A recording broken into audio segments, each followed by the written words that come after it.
जहां एक तरफ अखिलेश मायावती के बीच जुबानी जंग चल ही रही थी, इस बीच असदुद्दीन ओवैसी की पार्टी ने भी इस मामले पर अपनी राय साफ रखी है। जी हां, आप सभी को बताएं कि उन्होंने साफ तौर पर कड़े शब्दों में कहा कि अगर मायावती की कोई गारंटी नहीं तो अखिलेश यादव की भी कोई गारंटी नहीं है। दरअसल आपको बता दें कि एआईएम प्रवक्ता मोहम्मद फरहान ने अखिलेश यादव के बयान पर कहा कि अगर मायावती जैसी कद्दावर नेता की कोई गारंटी नहीं है तो अखिलेश यादव की गारंटी कौन लेगा। कल को अगर अखिलेश यादव मुसलमान भाइयों का वोट लेकर भाजपा में चले जाएं तो इसकी क्या गारंटी है।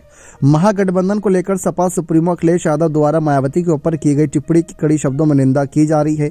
बसपा के सभी फ्रंटल संगठनों ने अखिलेश यादव के इस बयान की कड़े शब्दों में निंदा की तो कहीं एआईएम ने भी कड़ा एतराज जताया है। प्रवक्ता मोहम्मद फरहान ने कहा कि बसपा सुप्रीमो एक कद्दावर नेता है, उनकी कथनी और करनी में कोई फर्क नहीं है। अगर मायावती की राजनीति में कोई गारंटी नहीं है तो फिर अखिलेश यादव की गारंटी कौन लेगा। मायावती और अखिलेश यादव के कद में जमीन आसमान का अंतर है। क्या पता भविष्य में अखिलेश यादव मुसलमानों का वोट बैंक बटोरने के बाद बीजेपी में शामिल हो जाए। आज की डेट में किसी की भी गारंटी नहीं है। इससे पहले भी जब अखिलेश यादव की भारतीय जनता पार्टी से नजदीकी जग जाहिर रही है, कल्याण सिंह के पुत्र राजवीर सिंह को पार्टी में शामिल किया था, साक्षी महाराज को राज्यसभा भेजा, ये सारी बातें साफ करी और साथ ही साथ उन्होंने ये भी कहा कि राजनाथ सिंह के लिए प्रत्याशी नहीं उतारा था तो उनका तो भाजपा प्रेम जग जाहिर है। ऐसे में वे अपनी क्या गारंटी लेंगे।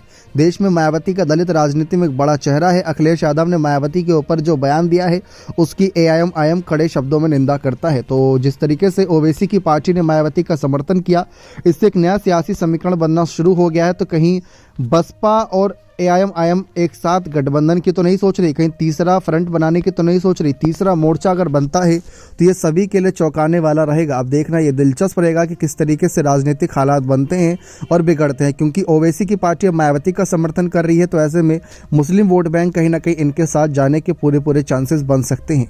बाकी आपको क्या लगता है कि इस मामले में कौन सही है, अपनी राय कमेंट सेक्शन में जरूर दीजिएगा। बहुत बहुत धन्यवाद।